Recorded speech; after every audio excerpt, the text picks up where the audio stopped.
TV Fortaleza, a emissora da Casa do Povo.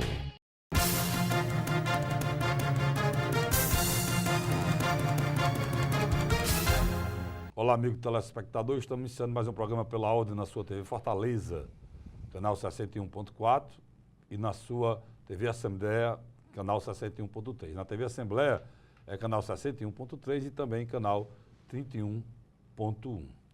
Hoje eu recorri, nesses últimos dias vai ser sempre assim, porque nós estamos com graves problemas institucionais, problemas sérios de estabilidade do nosso país. Nós estamos no ano de eleição, estamos com crise no judiciário, estamos com uma crise de segurança, uma crise sem precedente nas instituições brasileiras, e eu vou ficar sempre recorrendo ao meu companheiro Luiz Cláudio Barbosa, para que a gente possa fazer, como a gente faz sempre, muita liberdade aqui, com um caráter estritamente cidadão, sem nenhuma conotação política, a análise em relação aos últimos acontecimentos do nosso país. E não para, né? Deixar bem claro, e não para. As coisas vêm acontecendo e parece que piora a cada dia. Quando a gente pensa que chegou num ponto extremo, o dia a dia leva a gente, infelizmente, enxergar que pode ainda piorar. E hoje, várias pessoas no país, vários sociólogos, jornalistas, empresários, donos de meio de comunicação, enfim, a sociedade civil como toda está com muito medo do que pode acontecer no Brasil esse ano por conta da intolerância reinante hoje no nosso país. Eu vou falar inicialmente sobre isso, né? Já relatando os últimos fatos, que são as agressões que tem sofrido a caravana do presidente Lula no giro pelo sul do país, que começou Rio Grande do Sul, Santa Catarina, chegando ao Paraná. E durante essa caravana houve vários protestos, várias intervenções, o presidente foi agredido com ovo, né? Ovo, e agora no último deslocamento para o Paraná, apareceram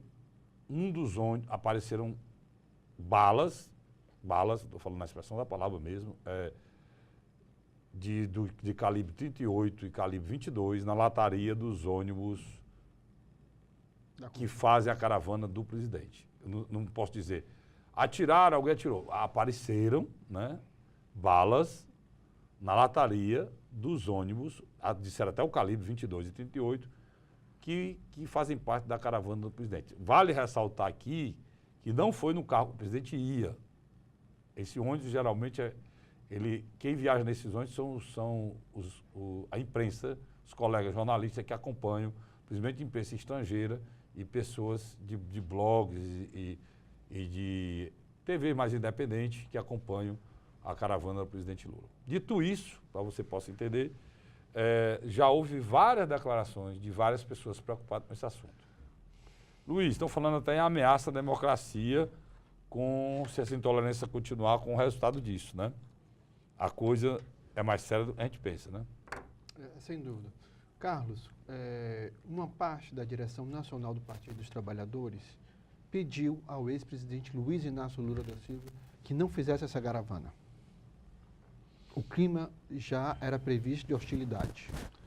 Primeiro ponto, é a região onde os índices de interesse de voto no Lula é mais baixo.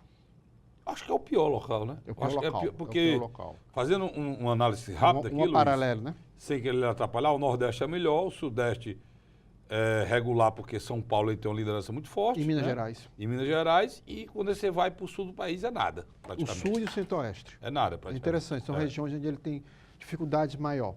Mas, Carlos, a grande verdade é que o que nós assistimos foi uma falta de bom senso por parte do ex-presidente Luiz Inácio Lula da Silva e sua comitiva, e uma falta de bom senso, principalmente entre os setores ligados a agronegócio, os pequenos produtores. Porque lá na região sul existe um problema muito grande ainda hoje sobre a questão da terra. Lula, o Luiz, agora eu abreviei seu nome, você também é Luiz, igual o Luiz Inácio Lula da Silva. você está colocando que essa aminosidade pode ser direta do agronegócio ou das pequenas famílias que fazem o agronegócio na região. Não, Mas tô será, dizendo- Luiz? Não, já existia. Não é uma coisa orquestrada pela direita, orquestrada pelo próprio Bolsonaro, não? Não, sem dúvida. Eu não estou discordando de você. Eu estou dizendo que já existia um clima de confronto. Hum. Independente da passagem do Lula lá, sempre vai existir um processo de questão de regulamentação de terra. O MST nessa região é muito atuante, assim também como as associações, os sindicatos. Mas o MST aí é a favor, né? Exatamente, exatamente. É a favor. Exatamente. É a favor do presidente Lula. Carlos. O que leva a gente a crer, e aí foi um dos pensamentos meus mais preocupantes em relação ao que aconteceu lá no Sul, é que poderia ter uma reação do MST em relação ao que estava fazendo o presidente Lula, né? A foto emblemática que está aí nas redes sociais é o presidente Lula Levando ovo. coberto a cara coberta de ovo. de clara e gema de ovo e a expressão de choro, né? É o que está colocado aqui. Agora, as pessoas estão colocando, e aí já analista político e quem acompanha a vida política desse país, porque é muito fácil, não sei se eu estou me fazendo entender para o Luiz, deixa eu passar para você. Se você olhar um pouco da história brasileira, se você tiver o cuidado de dar uma olhadinha na história brasileira, a história política brasileira, nós temos dezenas de candidatos não terminados mandatos. Dezenas. Por exemplo, ultimamente nós tivemos 2, Dilma e Collor. Nós temos golpe por cima de golpe nesse país. Nós temos retrocesso democrático nesse país contínuo. Posses e não posses. Né? Nós temos pessoas que eram para tomar posse e não tomariam, pessoas que jamais poderiam tomar posse e tomaram posse. Então, a história do Brasil ela é repleta de crises, e crises institucionais. E nós estamos em mais uma. E a minha preocupação é que a democracia se desmancha quando há, principalmente, Luiz, o confronto. Né? Quando há um confronto eminente, as pessoas que são antidemocráticas e as pessoas que usam a força, geralmente a força é exercida por algum poder maior, que seja o poder militar, ela insurge como o poder moderador nesse momento em que existe crises institucionais que chegam ao confronto. Até agora, no Brasil, existia confronto de ideias, acirramento de palavras, mas não confronto físico. Né? Nós estamos agora no confronto físico, entramos com um agravante. No ano de eleição, Luiz. Sem dúvida. No ano de eleição, em que esses acirramentos geralmente pioram. Né? Então, a minha preocupação, que é muito grande em relação ao que está acontecendo, mas é que isso termine por destruir a nossa democracia tão jovem. Né? Nós tínhamos uma polarização entre PT e PSDB. Praticamente, esses dois partidos, nas últimas 5 eleições, dominaram as discussões, os cenários. Desculpe, 5 não, 6. E o que está acontecendo agora? Você já não tem mais um partido ou 2 partidos que façam a polarização. Você tem o lulismo e o antilulismo. E no antilulismo, uma corrente muito forte, liderado pelo deputado federal Jair Messias Bolsonaro. E esse grupo, diferente de outrora do grupo ligado ao PSDB, é muito mais radical e vai para o enfrentamento. Não, e eu digo mais, Luiz, eu acho que a gente precisa ser mais sincero em relação a isso. Esse enfrentamento, eles colocam até como estratégia de campanha. Os dois lados. Esse enfrentamento é uma estratégia de campanha. Os dois lados. Por exemplo, eu vi o senador de Pernambuco, que foi ministro da Saúde, me deu um branco aqui no nome dele aqui agora, o senador de Pernambuco foi ministro da Saúde do governo Lula, fazer uma avaliação... Acho que é Humberto Costa. Humberto Costa, obrigado, Luiz. Muito rápida na tribuna, de que o que está acontecendo hoje era resultado do que foi feito com o impeachment que ele chama de golpe. Sem dúvida. E o vice-presidente do Senado, que é de Alagoas, o ex-governador, né, que é o vice-presidente do Senado hoje, ele estava exercendo a presidência do Senado, que é de Alagoas, não, que é da Paraíba. Paraíba. Né? Ele foi claro quando disse que não aceitava a pecha de fazer parte daquela estrutura que ele pegou as pessoas que votou no impeachment e colocou como se fossem as mesmas que estivessem fazendo Por trás enfrentamento. daquele maniqueísmo. Fazendo enfrentamento lá no sul do Brasil. Ele está fora. Mas ele falou uma coisa interessante que eu quero colocar aqui agora. Ele disse, olha, o que está acontecendo são os ventos que... A tempestade dos ventos que o PT colheu, ou plantou. Ele citou o provérbio antigo, meu avô dizia, o seu deve ter dito também, para você, quem semeia vento, colhe tempestade. Então, o que está acontecendo é justamente essa exacerbação, esse maniqueísmo que você colocou, esse confronto entre esses dois grupos é fruto de um processo de rivalidade criado pelo discurso da esquerda, aquela história, eles e nós, né? Que eles não querem que a gente ande de avião, né? Campanha de entre 2006, ricos e pobres, brancos e negros. Campanha presidencial de 2006, 2010, 2014, Pronto. era essa ladainha. Pronto. Nós contra eles. Nós contra eles. Esse mantra que virou a base de campanha do PT é que levou, né, a essa situação, e nesse ponto eu concordo com o senador. Agora, só que é um detalhe.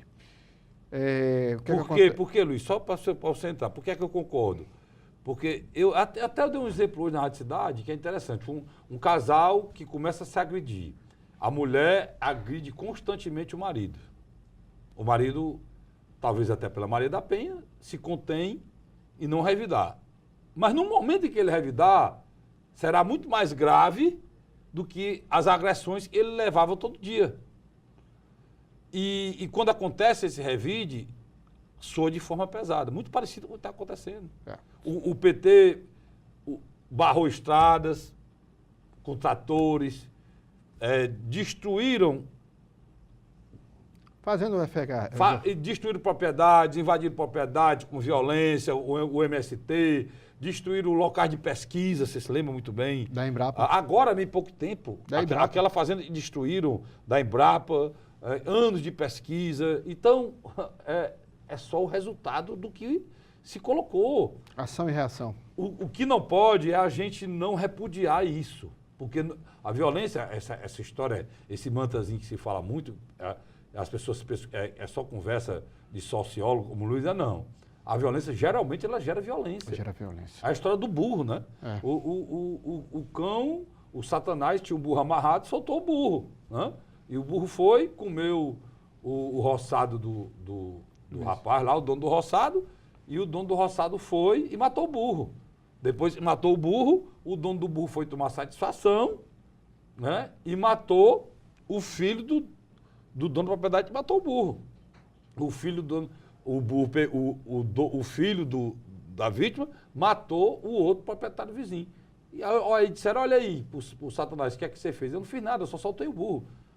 O PT só fez soltar o burro, cara. Soltou o burro e iniciou um processo. E alguém tem que barrar esse processo, né? Agora, com o ano de eleição, essa é a discussão. No ano de eleição, Luiz, em que acontece tudo isso, e agora vem tiros, né? Ninguém sabe de onde partiu. Hoje eu falei no programa Aula da Verdade, na Rádio Cidade AM860 sobre esse assunto, pessoas já ligaram para o programa dizendo, não, foram eles mesmos que deram o tiro, que o tiro foi muito próximo. Quer dizer, as pessoas, antes de haver investigação, já vão condenando.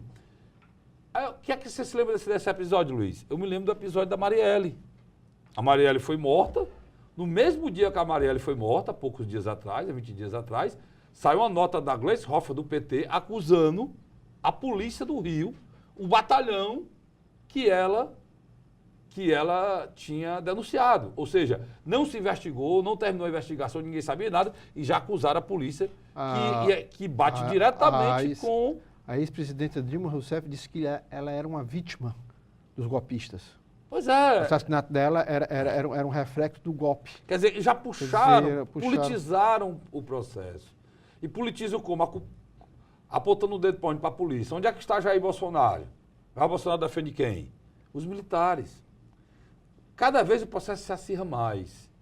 E é muito preocupante, porque se isso chegar ao confronto, Luiz, às vias de fato, aí alguém entra para apaziguar, né? Não, os confrontos estão acontecendo. Não, eu estou dizendo porque, não, porque é o seguinte, nós saímos da zona das redes sociais, estamos agora às nas vias de fato. às vias de fato, né? Por exemplo, nas últimas 72 horas, Carlos Frederico, pelo amor de Deus, um programa feito na Netflix, um seriado, causar uma discussão como está sendo causada agora. Inclusive, Luiz, por falar nisso, teve o filme, né, da Lava Jato. Também. E tem um seriado na Netflix, né? E deu até pergunta para o juiz Moro sobre esse assunto no Roda Viva dessa semana. Exatamente. Da TV Cultura. Houve várias discussões no Roda Viva sobre uma peça, porque relata uma certa verdade, relata. Mas é uma ficção, cara. Mas a própria passagem de Sérgio Moro pelo o programa Roda Viva, que bateu audiência na última segunda-feira, foi uma declaração clara de uma formação de um grupo de pressão por parte do judiciário, parte da imprensa e da sociedade, em relação ao julgamento do dia 4 de abril. Se que por foi, falar nisso, que Luiz, diga de passagem, Carlos Frederico, é um dos pivôs do processo do problema das caravanas do Rio Grande do Sul. O Rio Grande do Sul, Santa Catarina e Paraná. Por quê? Porque quando eles não julgaram tudo naquele mesmo dia, criou um clima efervescente. a falta de responsabilidade Do Supremo Vamos foi ser bem grande. claro, a falta de responsabilidade do Supremo Tribunal Federal em adiar um processo que deveria ter sido resolvido o mais rápido possível, você está dizendo... E Que criou esse caldeirão. Piorou esse caldeirão. Caldeirão criou né? esse caldeirão. Botou lenha nesse caldeirão. Caldeirão. Além de que, Luiz, é bom você ter feito essa colocação. Além de que, lembrando que o motivo é porque um dos senhores de toga do Congresso Nacional, ou lá do Supremo Tribunal Federal, no caso o senhor Marco Aurélio, e foi quem iniciou essa discussão, foi quem provocou, foi quem praticamente colocou como na mesa a discussão, foi quem trouxe para a mesa. Ele que fez a pressão. Ele que fez a pressão. Foi quem fez. O enfrentamento. Foi que fez enfrentamento da a Carmen Lúcia. lembrança das ações genéricas que estavam lá para serem votadas. No momento em que ele arguía justamente o que pode ser feito pelos membros do Supremo Tribunal Federal, como também existe no Congresso Nacional e na Assembleia, a questão de ordem. Exatamente. Para que, por questão de ordem colocada por ele, fosse posto em votação as ações genéricas e discutia a questão da prisão em segundo grau, em segunda instância. Então, e essa pessoa, para saber como é que é esse país, essa pessoa que provocou tudo isso, foi a pessoa que olhou para o relógio e disse, olha, tem um avião esperando, eu tenho que viajar, nós temos que adiar isso, e adiaram. Um funcionário público, nessa brincadeira, ele vai tirar mais de 10 dias de folga. Nós estamos aqui trabalhando, você está assistindo esse programa domingo, nós estamos gravando o programa durante a Semana Santa. Né? Esse programa foi gravado durante a Semana Santa, que eles já estão de férias. Quer dizer, há uma diferença enorme do normal para esses senhores de toga, esse super-homem de toga que fazem o Supremo Tribunal Federal. E o Luiz foi muito feliz quando lembrou que se eles tivessem julgado aquilo, né, Luiz? Provavelmente o próprio Lula não teria ido à região sul. Claro. Porque ele já saberia que depois de segunda-feira, dia 26, a situação dele era de ser eminentemente preso a qualquer momento. Lembrando que o resultado foi dado, né? Os embargos foram julgados, ele só não foi preso por conta da liminar de um habeas corpus. Não tinha visto falar nisso. O habeas corpus já é... O habeas corpus preventivo é uma espécie de uma liminar prevendo uma prisão. Eles fizeram uma liminar da liminar. A liminar da liminar. Espetacular. Apesar de o habeas corpus ser um instrumento legal, mundial, usado para evitar prisões, né? Mas eu estou querendo... O próprio Supremo Tribunal Federal, diante do depoimento de 5, né, ministros disseram, e não existia... Nunca tinha acontecido isso no Senado Federal. Nunca. Ou no Supremo Tribunal Federal. Eles se preocuparem em dar um salvo-conduto até um julgamento, né? Geralmente, se não deu para julgar, julgou, tiver que ser preso, vai e depois resolve, né? Mas nunca tinha acontecido, aconteceu, porque transformaram o presidente Lula num ser especial, num cidadão acima dos demais nesse país. Infelizmente, a nossa justiça, cada dia que passa, ela é mais pessoal, né? e mais discriminatória do que nunca, tá certo? Eu vou para um rápido intervalo e volto já já com o segundo bloco do programa Pela Ordem. Não sai daí não, eu volto já.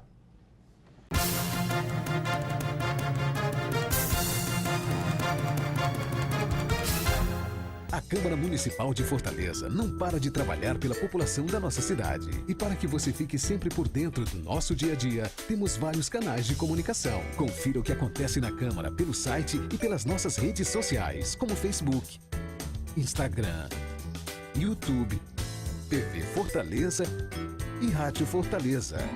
Acesse, comente, assista, participe. A casa é sua também. Câmara e você, juntos construindo uma Fortaleza melhor. Fortaleza. Bicicletar, ciclofaixas e ciclovias da Prefeitura. Exercícios mais saúde. Novas praças, areninhas e academias da Prefeitura. Prevenção é saúde. Ecopontos, combate à dengue e prevenir acidentes no trânsito. Prefeitura e você, uma saúde melhor. É a gente que faz.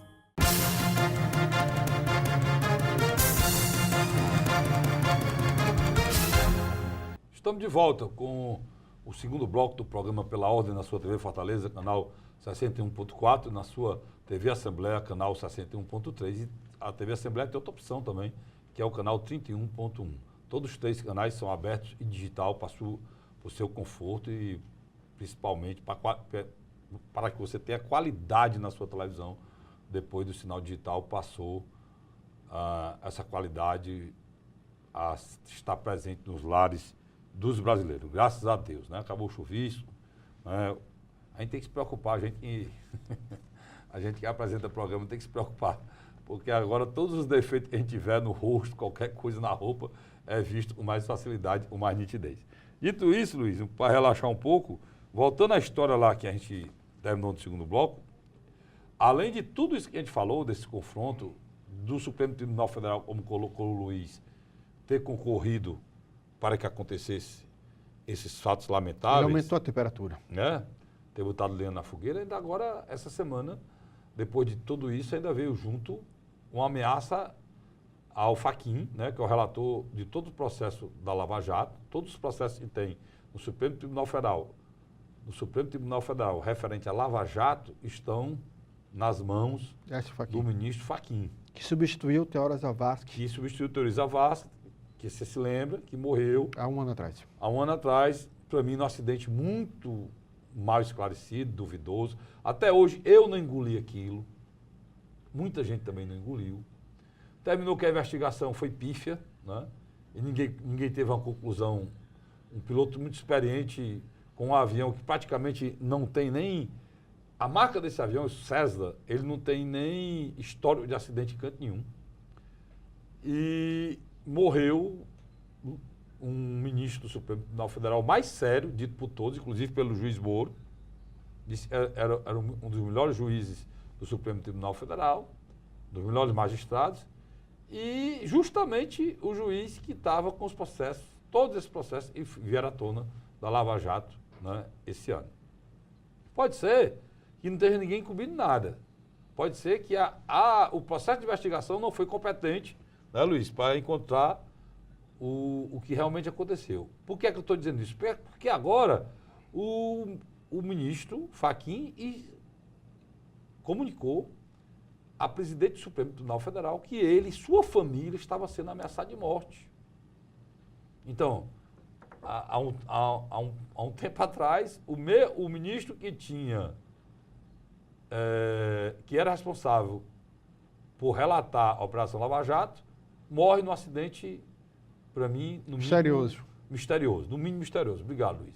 Agora, logo depois, e começa o processo de novo, começa a andar no Supremo, um novo ministro que substituiu o que morreu nesse mistério, nesse acidente misterioso, também ameaçado de morte. A coisa não está bem, né, Luiz? A coisa não está bem. E o clima de animosidade contra os membros do Supremo Tribunal Federal vai além mar, né? Você tem uma ideia, o Gilmar Mendes foi hostilizado quando passeava pelas ruas de Lisboa. Mais uma vez. Mais uma vez. Mas no caso específico que você está falando aí do Écio Fachin, na minha avaliação, é temeroso. É temeroso. Por quê? Porque o telespectador ele tem que compreender o seguinte: quando você pega o juiz Moro lá em Curitiba, os processos têm avançado e as sentenças têm saído.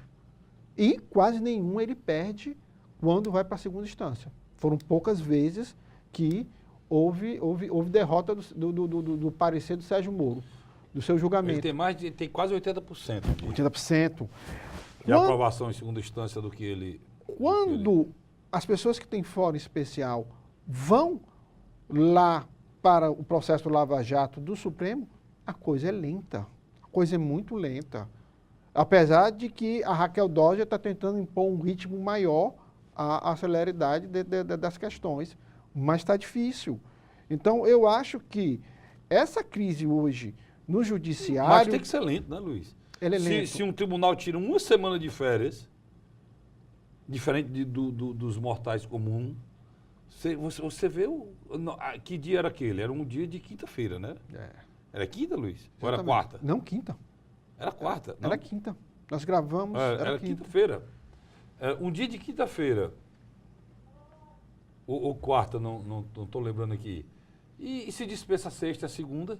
É tanto que nessa outra semana, o próprio Tribunal Regional Federal da Quarta Vara, lá do Rio Grande do Sul, julgou os embargos. E eles ainda já julgou os embargos, já só está faltando sair o acordo, ser publicado o acordo. Eu acho que quando eles voltarem, que eles vão voltar na próxima semana, o acórdão já está publicado. Isso é verdade. E ele já, depois do acordo é que o juiz poderia ter decretado a prisão. O que se precisa discutir nesse país não é se o Lula pode ou não ser preso. É ou não para ser preso. O que é para se discutir nesse país é se esse país, se essa justiça brasileira, ela é igualitária, isonômica, né? Ou não.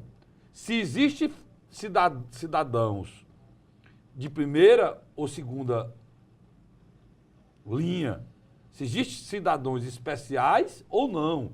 Ou melhor, se todos os cidadãos brasileiros são iguais perante a lei, como diz a nossa Constituição. O que está sendo provado de forma muito clara é que os cidadãos brasileiros não são iguais perante a lei. Por que você quer que eu prove isso agora? Vou provar para você agora. Essa semana mesmo, o Supremo Tribunal Federal, né, não votou o negócio do Lula, mas votou, enquanto se assistiu o Jogo do Brasil, eles soltaram o Pisciani. Telespectador... O Pisciani é o presidente da Assembleia Legislativa do Rio de Janeiro, que foi preso dentro do esquema de corrupção lá com o Sérgio Cabral. O Pisciani foi solto por quê? O Pisciani foi solto porque ele tem um problema de próstata, câncer na próstata, tinha feito a operação e estava tendo complicações na cadeia.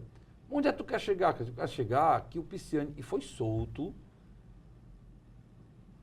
porque tinha um problema de saúde e estava arriscando a vida dele, foi encaminhado para casa para uma prisão domiciliar. Mas esse Pisciani estava preso e ele não era condenado. Ele não tem uma condenação. Ele foi preso preventivamente. O presidente Lula já foi condenado em 2 instâncias. E nunca foi preso. Você entende o que eu estou querendo dizer? E pelo entendimento do próprio Supremo Tribunal Federal, a partir do momento em que você é julgado em segunda instância, você já pode cumprir a pena. E qual... Não, Guaçu, deve ser pela tipificação do crime. Não. O crime é o mesmo. Formação de quadrilha, lavagem de dinheiro, corrupção passiva, ativa. A mesma coisa, só que são 2 cidadãos diferentes. Apesar de todos 2 serem muito especiais. Né? Porque um não vai preso, apesar de estar sido condenado. E o outro está preso preventivamente e foi solto para casa por estar doente. Quantos cidadãos brasileiros estão presos, doentes, na cadeia, ô Luiz? Se fosse soltar os cidadãos que estão presos, doentes, na cadeia, olha, ele que foi prejudicado nesse processo que eu estou querendo igualar a cidadania, apesar ele que é prejudicado em relação ao Lula, ele é privilegiado em relação ao pobre. Porque ele tem uma banca de advogado cara que ele paga. E cada vez, Luiz, a gente vê essas coisas acontecendo, é que a esperança do cidadão brasileiro diminui mais. Porque ele vê e se ele for atrás de justiça nesse país, ou pensar que é o Poder Judiciário que vai levar esse país a um caminho seguro, ele está completamente enganado e qualquer esperança é perdida. Luiz. Eu acho que o mito... Você entendeu o que eu estou querendo dizer? Sem dúvida. O mito que o judiciário seria o grande fiador da democracia brasileira morreu. Pronto, como a gente teve essa esperança quando iniciou o processo com o juiz Moro. Entendendo? Mas se iniciou o processo com o juiz Moro, o Supremo Tribunal destrói, cara. Destrói completamente isso. Destrói completamente isso. Ele retira a esperança criada pelo juiz Moro. Por exemplo, já estou falando sobre o juiz Moro. Você acompanhou, Luiz? Eu vi a entrevista toda. E você, o que é que você achou? Eu achei que ele fez as pontuações necessárias, se perdeu em determinados temas, porque indiscutivelmente... Eu indico o tema. O auxílio moradia, para mim, é uma excrescência. Pronto, ali eu acho que ele falou, ele deixou de... Ele foi sincero. Mas ele ali... Ele não jogou para a plateia, ele foi sincero. Foi o lado positivo que eu achei da resposta. Mas a justificativa dele não justifica. Não, para mim não justifica. É isso que você está querendo dizer. Não justifica. Porque é injustificável. Ele disse, olha, a imprensa brasileira, você me repare aí, fica à vontade para fazer o reparo que tiver que ser feito, se eu disser alguma inverdade do que ele falou aqui. Foi perguntado sobre o auxílio moradia, ele disse que não queria falar, que a coisa estava julgando, aí o cara perguntou, como cidadão, o que é que o senhor pensa e tal, como juiz? Não, porque eu não quero ter uma posição aqui de corporativismo, mas eu vou dar minha opinião. A imprensa noticia a questão que é imoral o auxílio moradia para quem tem moradia. Tem moradia. Mas a imprensa não noticia que nós estamos 3 anos sem e também esse aumento é constitucional. Mas foi o que eu disse lá, vou dizer aqui, juiz Moro, não é só o senhor não, é o senhor, é o funcionário público federal, todos os professores, todo mundo. Aí vem de novo a igualdade. Cadê a igualdade? Os juízes acham que eles não podem ficar sem um aumento. E acham que o resto das categorias podem, né? Os médicos podem, os professores podem, os militares podem. Os policiais podem. Os militares, os policiais podem. Agora, os juízes não podem. Então, é justamente essa questão dos... O Brasil, Luiz, eu vejo com muita clareza, é uma briga de privilégios, né, cara? Sem dúvida. É a história dessa disputa, desse cabo de guerra. Parece que as coisas do Brasil são decididas em cima desse cabo de guerra, né? Uma burocracia com ar aristocrático. Então, esse lado negativo foi do presidente do Luiz Moro. No resto, eu vi muita competência, vi muita ética, só que a ética se perde quando chega no salário. Né? Mas vi muita ética, muita competência. Vi uma pessoa serena e julga muita serenidade. Eu gostei do que vi. Ele é equilibrado. Apesar de que eu achar que Roda Viva não é lugar de juiz, não. Nem dele, nem do Betas, nem nenhum. Ali não é lugar de juiz, não. Eu acho que juiz... meu pai dizia uma frase que era o seguinte: urna, barriga de mulher e cabeça de juiz, a gente só sabe se abrir. A urna para saber quem ganhou, né, Luiz, a eleição. A barriga do menino para saber se é na época era menino ou menina. Pois é, mas eu sou desse tempo. E cabeça de juiz, porque é juiz e ninguém sabe com a certeza que ele vai dar. Tudo isso mudou. As urnas, os institutos de pesquisa já dizem, antes das urnas ser abertas, a ultrassom moderno de 4G aí não mostra não só o sexo do menino, mas o menino inteiro. E agora a cabeça de juiz também. Porque os juízes agora no Brasil, eles antecipam as sentenças na televisão, viu? Por incrível que pareça. Se não for no próprio Facebook, né? No próprio, nós estamos vivenciando isso. Né? E isso é terrível, Luiz. Agora, indiscutivelmente, ele muito habilmente fez um processo de pressão em cima de 2 figuras. O decano da casa, Celso de Mello, e Rosa Weber, na qual ele trabalhou com ela, quando ela chegou lá. Os votos, são 2 votos. Não, e é o coringa do processo, né? Principalmente ela, né? Dizem ela que vai mudar o voto, Luiz. Quer dizer, onde ele... Ela não é a favor É. da segunda instância, mas como já foi colocado no plenário, ela foi voto vencido, quando ela julga uma questão, ela faz de acordo com o que o Supremo interpretou. Geralmente ela acompanha o que decide a maioria. Então, por ela ter sido voto vencido na anterior, ela agora iria acompanhar a maioria, é isso? Não. Ela interpretou que não deveria se cumprir pena depois da segunda instância, na votação de 2016.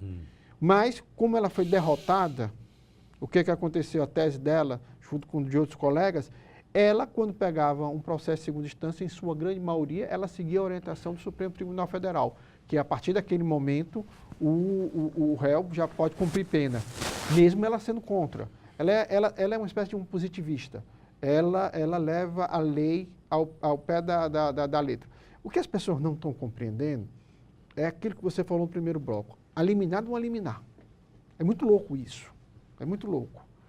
Porque naquele dia não se discutiu o habeas corpus do Lula. Pelo contrário, discutiu que seria discutido o habeas corpus. Não, peraí. É louco, né? Deixa eu colocar para você o que aconteceu, o Luiz está tentando explicar. É complicado mesmo. Naquele dia, passou-se 4 horas para discutir se o Lula tinha direito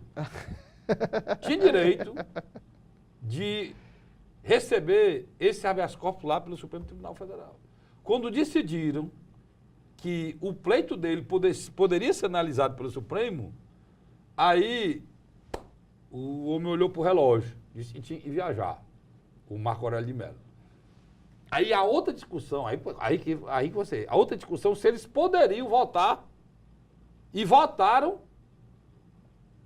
o adiamento.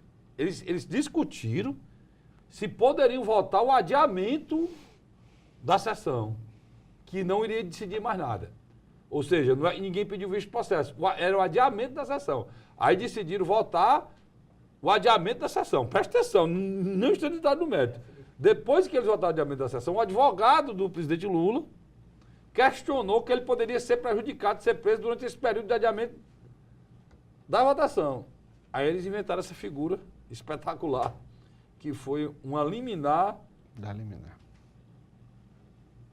Parece liminar. uma liminar com efeito suspensivo para evitar a prisão de Lula, que não é uma habeas corpus, mas é uma liminar da liminar. Eu não consigo entender mesmo o que eles fazem lá, não, mas nem eles conseguem. É tanto que 5 dos juízes. E aí tem gente que diz assim, rapaz, a imprensa está discutindo, jornalistas estão discutindo direito. Irmão, o que é o direito líquido e certo, todo mundo sabe. Porque o Estado Democrático de Direito exige que a gente tenha um mínimo conhecimento.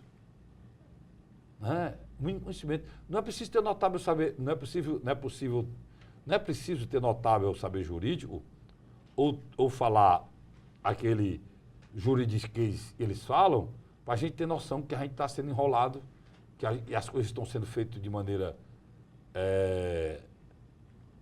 Atropelada. Não é atropelada não, Luiz. As leis, as decisões estão sendo tomadas de maneira personalística. E a justiça, o símbolo da justiça no mundo todo, é aquela senhora com aquela balancinha na mão e ela tem uma venda nos olhos.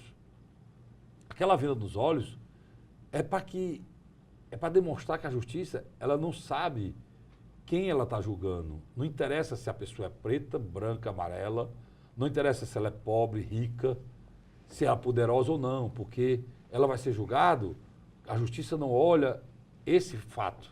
Por isso que tem a venda dos olhos. A balança é o equilíbrio da pena de acordo com o julgamento, de acordo com o que merece esse apenado. A nossa é justamente ao contrário. Ela é altamente personalística. Ela só falta colocar o retrato da lei que ela está sendo. Por exemplo, toda essa lambança que fizeram lá foram para atender o presidente Lula. Aos interesses. Agora eu fico perguntando, por quê? Por que será que os senhores do Supremo Tribunal Federal têm essa preocupação? Pode ser que você saiba. Eu vou para um rápido intervalo e volto daqui um instantinho, não sai daí não, um terceiro e último bloco do programa Pela Ordem. Até lá.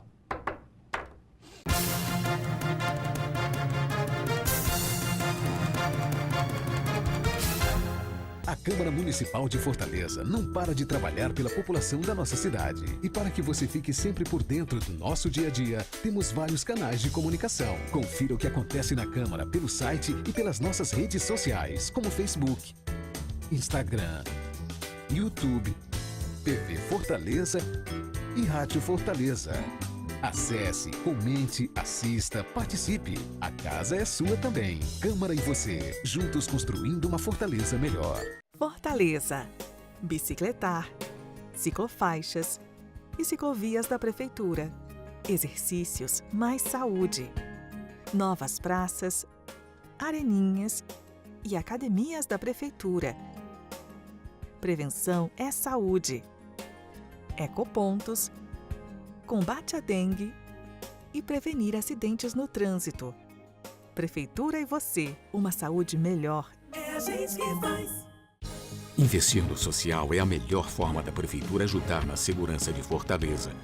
Amplia o tempo integral com a reforma de escolas, Rede Cuca e novas escolas modelo. Faz novas areninhas e criou a primeira célula de proteção comunitária. A Prefeitura colabora na segurança com a Guarda Municipal e também com nova iluminação.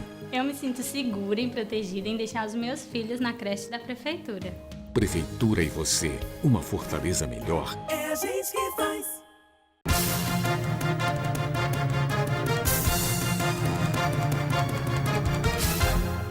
Estamos de volta com o terceiro e último bloco do seu programa Pela Ordem na sua TV Fortaleza, canal 61.4, na sua TV Assembleia, canal 61.3 e 31.1. Luiz, a gente falou no primeiro e segundo bloco da questão nacional, mas a gente tem que falar do nosso problema aqui no estado do Ceará, que é muito grave, né? Nessa última semana nós tivemos atentados na cidade, queima de ônibus. O governo... Um enfrentamento aberto com as forças policiais, onde 3 meliantes foram mortos. Isso. De sexta para sábado. E dizem que tudo isso está acontecendo porque existe a possibilidade de, depois de ser votado na Câmara, era para ter sido votado até essa semana, não sei se foi, Exatamente. a questão da obrigatoriedade. Obrigatoriedade é uma lei até do senador Eunício Oliveira, presidente do Senado. Foi feito caráter de urgência. Em caráter de urgente, passou no Senado, está sendo votado na Câmara. Depois de votada e sancionada, obriga os governos estaduais a fazer o bloqueio dos sinais de celulares, sinal de celular nos presídios, né? Isso, com o recurso para colocar esses aparelhos lá, garantido já que é do próprio fundo penitenciário, do FUNPEN. Exatamente. Então, dizem que todos esses ataques já é consequência da possibilidade disso acontecer. Seria uma revolta da retirada desse direito que eles nunca tiveram. Se tiveram de forma ilegal, imoral e vergonhosa, né? E eles não estão aceitando. Agora, o pior, Luiz, sabe o que é que houve os ataques, principalmente no sábado, né, anterior. De sexta para sábado, de sábado para domingo. Mas depois disso, o governo agiu e diminuiu, né? Vamos aqui... Passou a ter o controle. Só que surgiram novas ameaças e ninguém sabe quando irá acontecer. O ataque de janeiro e o ataque da Praça do Benfica são de caráter pessoal. Um foi numa casa de forró, eles pararam em frente e atiraram. Outra foi numa praça pública, num dia muito movimentado. Isso é enfrentamento de facções, você está colocando. Exatamente. Enfrentamento de facções. E logo próximo também, em frente a uma determinada torcida organizada. Aí são duas chacinas. São duas chacinas diferenciadas. Tem nada a ver com o governo do Estado, é enfrentamento de facções. Só que, de sexta para sábado, eles tentaram invadir a Secretaria de Justiça. Metralharam, trocaram bala, na qual foi morto 3 indivíduos de facções, como também alguns foram feridos. Durante o sábado, eles atacaram também outros prédios, entre eles a sede da Regional 4, né, da Prefeitura Tocaram do Polo. fogo uma boa parte. Teve um ataque também, no interior também, que queimaram vários carros. Sobral, e por aí vai. E o que foi que eles descobriram? Quando foi mais ou menos no início da noite de sábado, eles começaram a tocar fogo nos coletivos. que forçou os empresários a retirar a frota da rua. Aí causou um pandemônio, porque muitos fortalezenses dependem literalmente desse transporte. E o que aconteceu? A prefeitura e o governo do estado, de caráter de urgência, começaram a fazer as escoltas de determinados ônibus que em determinadas comunidades, literalmente, se não tivesse transporte, não conseguem chegar em casa. Houve outras Várias tentativas, prisões. houve outras tentativas, houve 6 prisões, houve outras, aconteceu, né? Várias tentativas de continuar esse processo de incendiar os ônibus, mas foram frustradas pela ação da polícia, né? Demonstrando um controle e voltou a uma certa normalidade essa semana. Só que, infelizmente, nós não tivemos de novo a união dos governantes, dos detetores de mandato e dos governantes do Estado para fazer o enfrentamento desse terrorismo. Isso é terrorismo, né, Luiz? Eu acho que você acertou o que você disse, uma discussão estéril, onde a sociedade não se sente nem contemplada pelas explicações do governo e das oposições. O governo tentando ainda, de alguma maneira, explicar como deixou que a situação chegasse a esse nível, e do outro lado, as oposições, em sua grande maioria, defendendo uma intervenção federal como se fosse a solução. Não, pode ser uma solução para a política, né? Não é para a população. Não, a solução para a política, para a politicagem do momento. O que eu estou discutindo, e aí é preciso ser dito isso, eu repeti isso aqui várias vezes, quantas vezes for necessária. O que a população quer são que os políticos, de uma forma geral, tanto faz de oposição como de situação, se unificasse nesse momento. Se unam para defender o Estado brasileiro, para defender o Estado do Ceará. Né? Em todos os sentidos, a nível federal e a nível estadual. E municipal. Porque todo mundo sabe que a questão da segurança pública não é uma questão estadual. E a oposição quer, nesse momento, com muita avidez, que isso vire um pandemônio. Porque perde o controle e eles têm a possibilidade de até chegar ao poder usando esse processo. Mas só que isso, Carlinhos, tem limitações. Porque até o discurso da oposição, quando você pega na essência, são as mesmas soluções que o governo do Estado está botando na mesa. Enfrenta os mesmos problemas. Primeiro problema, o pacto federativo não está sendo cumprido. A partir do momento que a União permite a entrada de drogas e armamentos... Todo mundo sabe disso, Luiz. Exatamente. Os fatores, todo mundo sabe disso. Até mesmo... A questão do Código Penal. A questão do armamento e da droga não é questão nem da polícia local. Não é. Facções, armamento e droga é uma questão da Polícia Federal. Exatamente. Porque no Ceará não se produz, aqui não tem um local que se produza cocaína, não tem um local que se fabrique armas. Se tivesse, sim, era problema da segurança pública. Mas não todo mundo sabe, é federal, isso nem discute, todos sabem. Mas o que eles querem discutir, que o presídio tal em estado bom, local tal é melhor, que as facções... Aonde me mostra o presídio nesse país, aonde não tem facções, Luiz? E não tem superlotação. E não tem superlotação. E me mostre.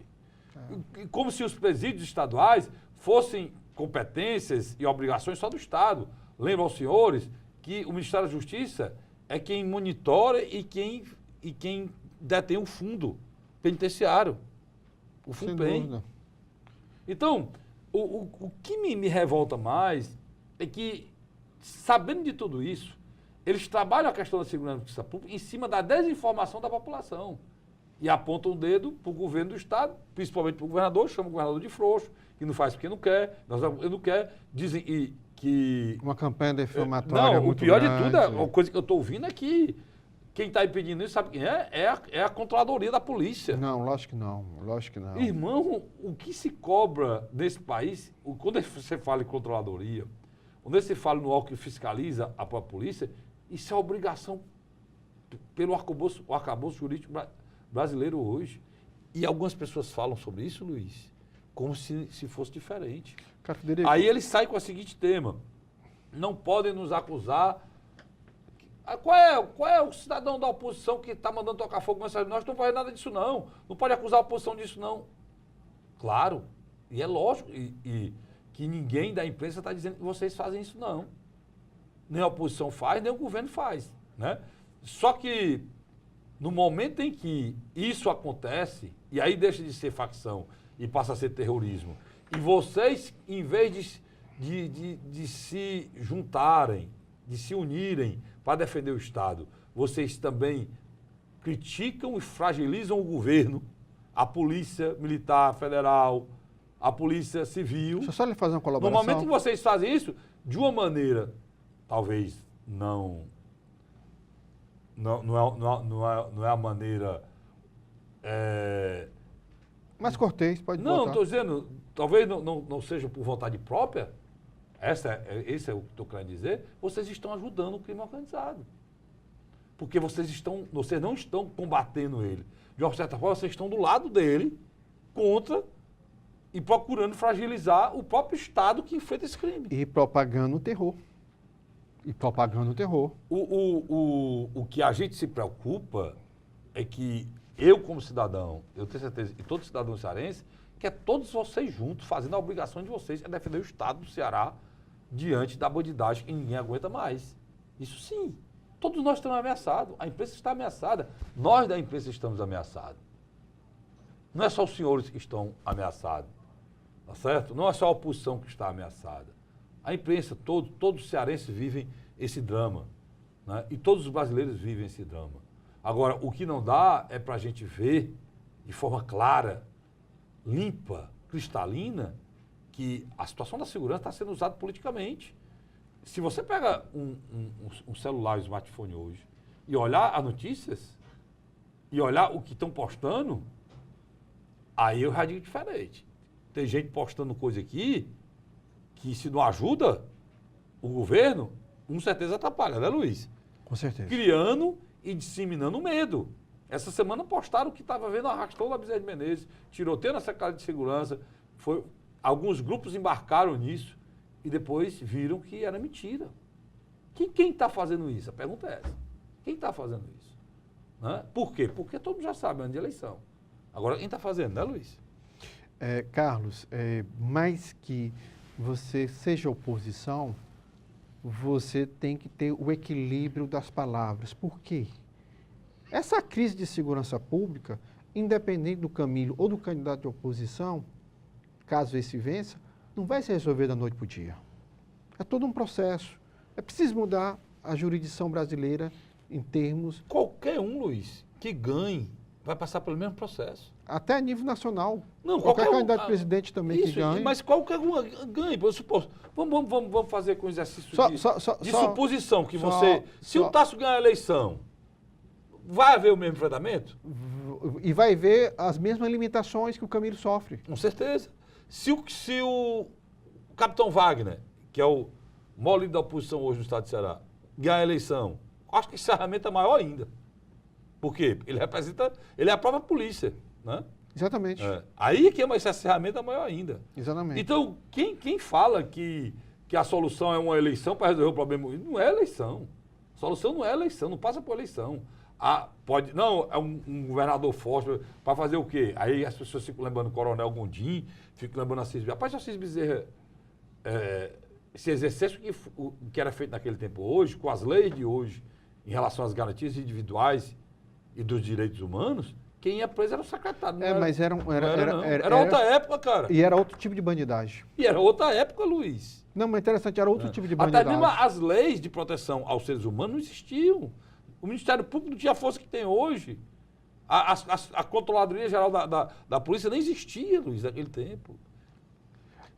Qualquer pessoa do senso comum dizer isso é aceitável. Mas não é aceitável que um deputado diga isso, que um deputado federal diga. Às vezes deputados federais falando,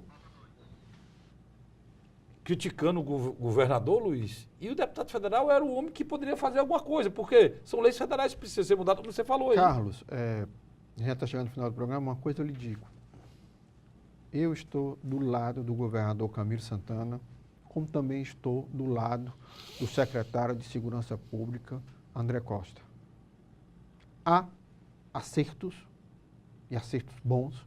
Por exemplo, a Polícia do Ceará é uma das poucas do Brasil que se reaparelhou, contratou e tem equipamento.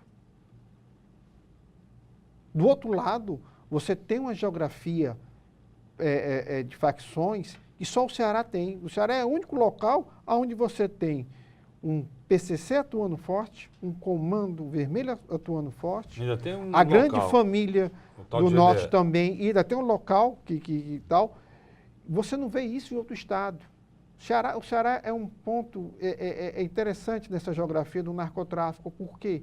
Porque ele tem um porto e um aeroporto que estão literalmente ligados Muito próximo à Europa. à África e à Europa, que droga sai daqui para lá e droga chega de lá para cá. A única coisa que eu queria, Luiz, para encerrar esse assunto e para encerrar o programa também, e aí é normal que a gente cobre isso, porque são pessoas de bens, tanto na situação como na oposição, é honestidade de princípios. Né? Entender e a hora de fazer política e a hora de respeitar o cidadão. Nós estamos na hora, nós necessitamos respeito da classe política cearense, certo? E a honestidade de princípio. Não dá para brincar com a vida do cidadão cearense. Luiz, obrigado. Eu que lhe agradeço, Carlos. Obrigado pela vinda aqui. Obrigado a você, telespectador. Eu volto na próxima semana, se Deus quiser, com mais um programa Pela Ordem. Muito obrigado pela audiência e até lá.